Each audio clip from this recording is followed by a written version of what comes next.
Good morning students.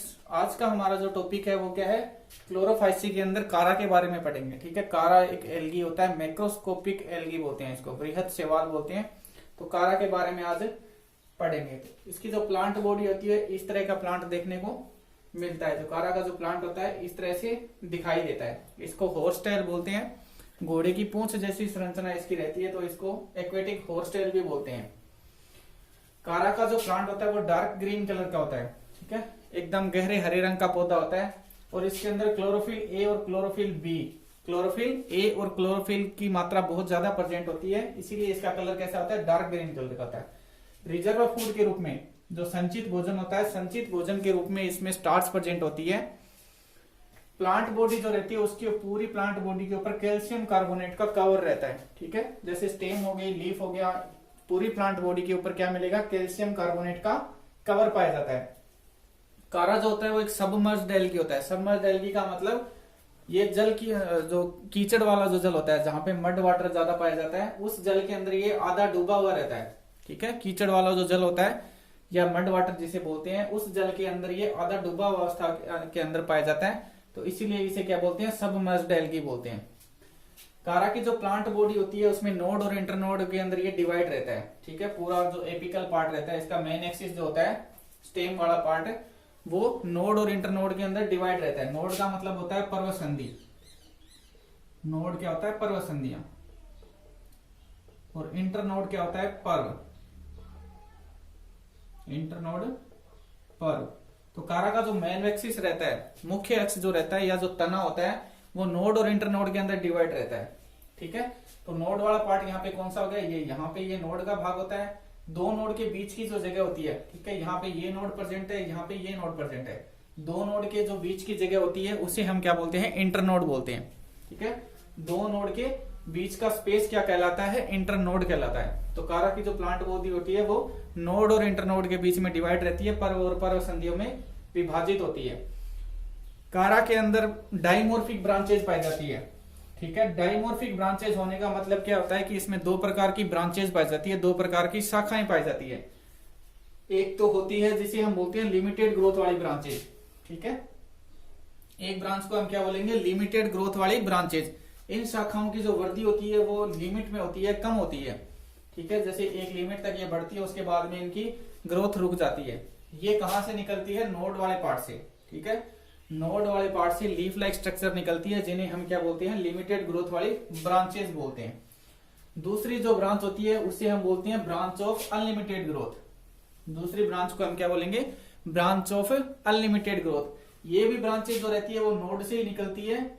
ये branch भी कहां से निकलेगी, नोड से निकलती है, लेकिन ये लंबाई में बहुत ज्यादा ग्रोथ कर लेती है। ठीक है, ये देखो, ये वाली जो ब्रांचेज हैं ये लंबाई में बहुत ज्यादा वृद्धि कर लेती हैं, बहुत ज्यादा ग्रोथ कर लेती हैं, इसीलिए इनमें लगातार डिवीजन चलता रहता है। ये ब्रांचेज के अंदर इनकी लंबाई बढ़ती रहती है, तो इन्हें हम क्या बोलते हैं, ब्रांच ऑफ अनलिमिटेड ग्रोथ बोलेंगे।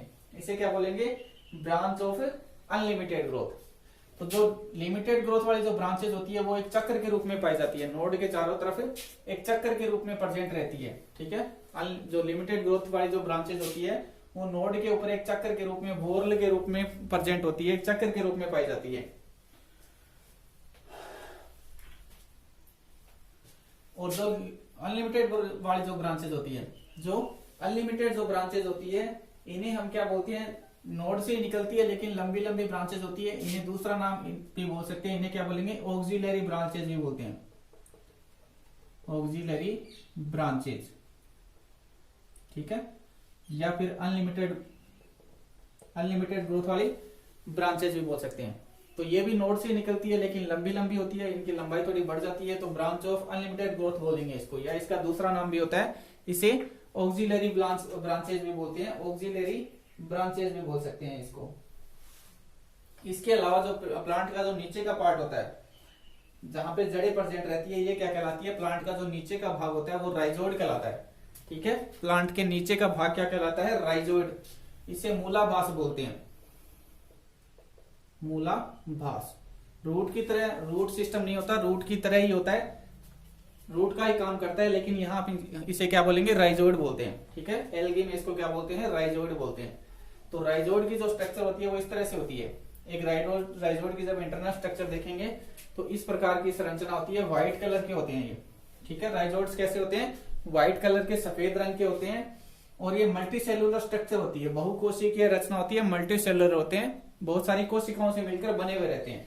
थ्रेड लाइक स्ट्रक्चर होती है, थ्रेड लाइक स्ट्रक्चर होने का मतलब क्या होता है कि धागे समान दिखाई देते हैं, ठीक है। व्हाइट कलर के मल्टी सेलुलर और धागे समान दिखाई देते हैं, और इनके बीच बीच में ओब्लिक सेप्टा पाए जाते हैं। जैसे मान लो ये कोई राइजोड है तो बीच बीच में इस तरह से क्या मिलेंगे, ओब्लिक सेप्टा प्रेजेंट रहते हैं, तिर्यक पट बोलते हैं, हिंदी में क्या बोलते हैं, तिर्यक पट, तिर्यक पट। तो ओब्लिक सेप्टा पाए जाते हैं, बीच बीच में तिर्यक पट पाए जाते हैं। तो ये तो हो गया प्लांट बॉडी का बाहर से देखने पे हमें स्ट्रक्चर कैसे दिखाई देती है। इसके बाद में इसमें रिप्रोडक्टिव ऑर्गन्स आते हैं, ठीक है। प्लांट का जो स्टेम रहता है, स्टेम कैसा होगा, सीधा स्टेम पाया जाता है, एकदम सीधा तना होता है। प्लांट बॉडी इसकी थैलोइड होती है, ठीक है। प्लांट बॉडी कैसी होती है, थैलोइड होती है। स्टेम इसका एकदम सीधा रहता है, तो इरेक्ट बोलते हैं इसको, इरेक्ट। उसके बाद में आते हैं रिप्रोडक्टिव ऑर्गन, जनन तंत्र के जो ऑर्गन होते हैं, मेल और फीमेल के जो रिप्रोडक्टिव ऑर्गन होते हैं। तो मेल का जो रिप्रोडक्टिव ऑर्गन होता है उसे हम क्या बोलते हैं, ग्लोब्यूल बोलते हैं। मेल के रिप्रोडक्टिव ऑर्गन को क्या बोलेंगे, ग्लोब्यूल। और जो फीमेल का रिप्रोडक्टिव ऑर्गन होता है उसे न्यूक्यूल बोलते हैं, उसे क्या बोलेंगे, न्यूक्यूल। तो मेल और फीमेल के रिप्रोडक्टिव ऑर्गन इसके अंदर अलग अलग पाए जाते हैं। दो प्रकार का रिप्रोडक्शन होता है इसके अंदर, एसेक्सुअल और सेक्सुअल, ठीक है। अलैंगिक जनन और लैंगिक जनन पाए जाते हैं, सेक्सुअल और एसेक्सुअल रिप्रोडक्शन इसके अंदर देखने को मिलते हैं। उसके अलावा इसमें जो रिप्रोडक्टिव ऑर्गन होते हैं, ग्लोब्यूल या जो न्यूक्यूल होते हैं, ठीक है। मेल और फीमेल के जो रिप्रोडक्टिव ऑर्गन होते हैं वो कहां से निकलते हैं, नोड वाले पार्ट से, ठीक है। ये जो नोड वाला पार्ट होता है यहीं से ही मेल का ऑर्गन डेवलप होता है और यहीं से ही क्या होगा, फीमेल का ऑर्गन डेवलप होता है। इसके अलावा भी क्या होता है कि जो कारा का नोड वाला पार्ट होता है, ठीक है, कारा का जो नोड वाला भाग होता है वहां से लीफ लाइक स्ट्रक्चर निकली हुई रहती है, वहां से छोटी छोटी इस तरह से लीफ लाइक स्ट्रक्चर निकलती है। इन संरचनाओं को हम क्या बोलते हैं, स्टिप्यूलोड्स बोलते हैं। इन्हें हम क्या बोलेंगे, स्टिप्यूलोड्स। यूनिसेलुलर स्ट्रक्चर होती है, एक कोशिकीय रचनाएं होती है, छोटी छोटी नोड वाले भाग से निकलती है, लीफ लाइक स्ट्रक्चर होती है, ठीक है। लीफ लाइक स्ट्रक्चर यूनिसेलुलर होती है, इन्हें हम क्या बोलते हैं, स्टिप्यूलोड्स बोलते हैं। इन्हें क्या बोलेंगे, स्टिप्यूलोड्स बोलते हैं। तो यहाँ पे कारा के जो न्यूक्यूल और ग्लोब्यूल है उनकी स्ट्रक्चर बनाई हुई है। तो पहले हम देखते हैं कि कारा का जो ग्लोब्यूल होता है उसकी संरचना कैसी होती है। तो कारा का यहाँ पे ग्लोब्यूल बनाया हुआ है, इसे हम क्या बोलते हैं, एंथ्रीडियम बोलते हैं, ठीक है। ग्लोब्यूल को क्या बोलेंगे, एंथ्रीडियम बोलेंगे। अब जो ग्लोब्यूल होता है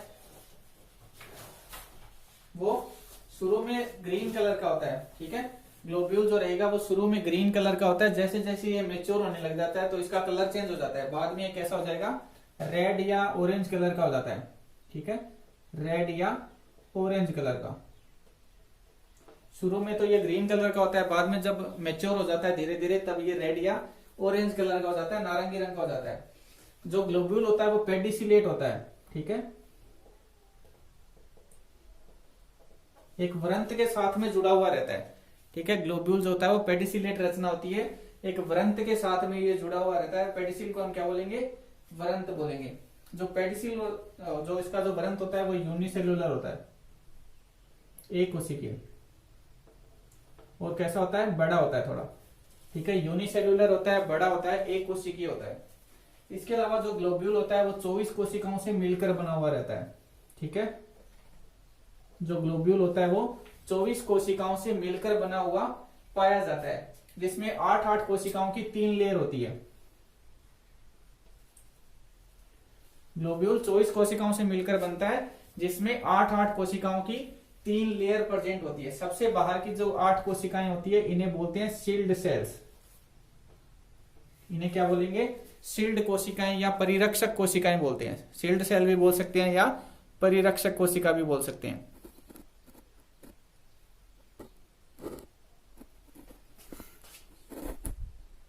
शील्ड सेल या, ठीक है। ग्लोब्यूल कैसा होता है, रेड या ऑरेंज कलर का होता है, पेडिसिलेट होता है, वृंत से जुड़ा हुआ रहता है, सैवृंतीय रचना बोलते हैं जिसको, पेडिसिलेट होता है।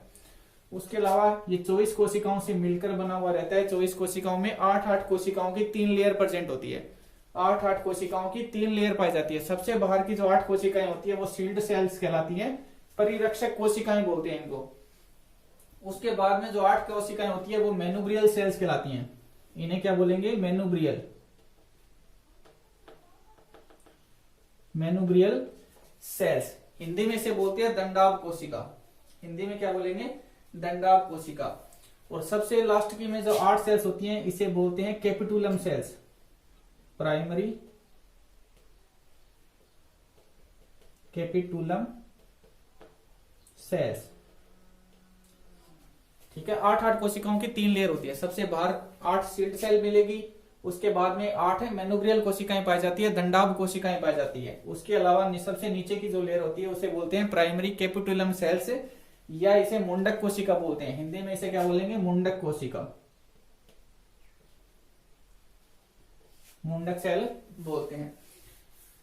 जो शील्ड सेल्स होती हैं, ठीक है, जो शील्ड सेल्स होती हैं इनमें क्लोरोफिल भरा हुआ रहता है। शील्ड सेल्स में हरित लवक जो होता है, सॉरी, शील्ड सेल्स के अंदर क्या मिलेगा? हरित लवक भरा हुआ पाया जाता है, हरित लवक भरा हुआ मिलता है। इसी के कारण इसका जो कलर होता है वो ग्रीन कलर का होता है। शुरू में क्या होता है? इसका कलर ग्रीन होता है ग्लोब्यूल का।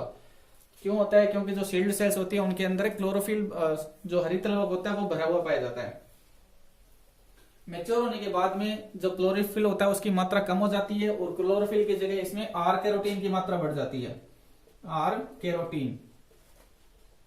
ठीक है, जैसे जैसे ये मैच्योर होगा ग्लोब्यूल, वैसे वैसे इसमें आर कैरोटीन की मात्रा बढ़ जाती है और इसी की वजह से इसका कलर कैसा हो जाएगा? रेड या ऑरेंज कलर का हो जाता है। ये बाद में क्या होता है? इसमें आर कैरोटीन की मात्रा बढ़ने लग जाती है जिससे इसका कलर रेड या ऑरेंज कलर का हो जाता है।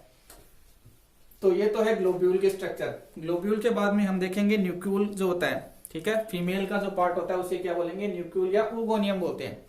तो न्यूक्लियल की संरचना कैसी होती है?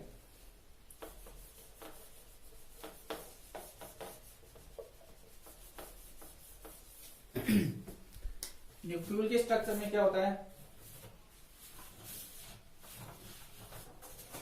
ये अंडे के टाइप में, ठीक है, ओव्यूल शेप स्ट्रक्चर होती है न्यूक्लियल। न्यूक्लियल कैसा होता है? अंडाकार या ओवल शेप होता है, ओवल शेप बोलते हैं इसको। अंडाकार या ओवल शेप के अंदर दिखाई देता है, अंडाकार या ओवल शेप होता है। इसका जो विकास होता है कहां से होता है? नोडल सेल से होता है। ठीक है, जो नोड वाली कोशिकाएं होती है इन्हीं से क्या बनता है? न्यूक्लियल का निर्माण होता है। नोड वाली कोशिकाएं किसका निर्माण करती है? ग्लोब्यूल का निर्माण करती है। तो मेल और फीमेल दोनों रिप्रोडक्टिव ऑर्गन किससे बनते हैं? नोड सेल से बनते हैं, नोड वाली कोशिकाओं से बनते हैं। जो न्यूक्लियल होता है वो कहां लगता है? लिमिटेड ग्रोथ वाली जो ब्रांचेस होती है, सीमित वृद्धि की जो शाखाएं होती है वहां से ये डेवलप होता है। न्यूक्लियल का विकास कहां से होगा? नोड में जो सीमित वृद्धि की जो शाखाएं होती है, लिमिटेड ग्रोथ वाली जो ब्रांचेस होती है वहां से इसका डेवलपमेंट शुरू हो जाता है, विकास शुरू होता है। ये कैसा होता है? कलरलेस होता है, कलरलेस या रंगहीन होता है। ठीक है, रंगहीन बोल सकते हो, कलरलेस बोल सकते हो इसको। उसके अंदर जीव द्रव्य बराबर रहता है, साइटोप्लाज्म पाया जाता है। ठीक है, जीव द्रव्य इसके अंदर भरा हुआ रहता है, साइटोप्लाज्म बहुत मतलब ज्यादा संख्या के अंदर, डेंस जिसको बोलते हैं, सघन जीव द्रव्य इसके अंदर पाया जाता है, डेंस साइटोप्लाज्म भरा हुआ पाया जाता है। किसमें? न्यूक्लियल के अंदर। ठीक है, न्यूक्लियल के अंदर क्या मिलेगा? डेंस साइटोप्लाज्म भरा हुआ रहता है। उसके अलावा इसमें स्टार्च प्रेजेंट होता है, उसके अलावा थोड़ी बहुत ऑयल ड्रॉप्स पाई जाती है। ठीक है, तेल की बूंदे भी पाई जाती है, स्टार्च भी इसके अंदर भरा हुआ रहता है, थोड़ी बहुत तो इसमें ऑयल ड्रॉप्स प्रेजेंट होती है, तेल की बूंदे पाई जाती है। जो न्यूक्लियल होता है उसके चारों तरफ ट्यूब सेल का कवर पाया जाता है। जो न्यूक्लियल होता है, फीमेल रिप्रोडक्टिव ऑर्गन होता है, उसके चारों तरफ क्या मिलेगा? Tube cell. ट्यूब सेल को क्या बोलेंगे? नलिका कोशिकाएं, नलिका कोशिकाएं बोलते हैं। तो चारों तरफ इसकी एक प्रोटेक्टिव लेयर बनी हुई रहती है, रक्षात्मक कवच इसका बना हुआ रहता है, जिसे क्या बोलते हैं? ट्यूब सेल का कवर बोलते हैं। ठीक है, चारों तरफ ट्यूब सेल का कवर पाया जाता है। सबसे ऊपर वाला जो पार्ट होता है वहां पे इसमें कोरोना सेल्स प्रेजेंट होती है, जिन्हें मुकुट कोशिका बोलते हैं। ठीक है, सबसे ऊपर के पार्ट में न्यूक्लियल का जो अपर पार्ट होता है वहां पे कोरोना सेल्स प्रेजेंट होती है, मुकुट कोशिकाएं पाई जाती है। क्या मिलेगी? मुकुट कोशिकाएं। तो न्यूक्लियल के स्ट्रक्चर में क्या होता है, ये ओवल शेप या अंडाकार होता है, कलरलेस संरचना होती है, साइटोप्लाज्म भरा हुआ रहता है, इसके अंदर डेंस साइटोप्लाज्म पाया जाता है, स्टार्स या ऑयल ड्रॉप्स की बूंदे भी प्रेजेंट होती है इसके अंदर, ट्यूब सेल का कवर पाया जाता है, बाहर का जो आवरण रहता है वो ट्यूब सेल, ये कैसी रहती है, जैसे इस तरह से स्ट्रक्चर बनाई हुई है ना, तो ये स्पाइरली अरेंज रहती है, ठीक है। ट्यूब सेल कैसी रहती है, स्पाइरली अरेंज रहती है, सर्पिलाकार क्रम में पाई जाती है और एक प्रोटेक्टिव लेयर बना देती है, रक्षात्मक कवच बना देती है। उसके अलावा सबसे ऊपर का जो पार्ट होता है वहां पे कोरोना सेल्स पाई जाती है, मुकुट कोशिकाएं पाई जाती है। तो ये तो था ग्लोब्यूल के स्ट्रक्चर और न्यूक्लियल के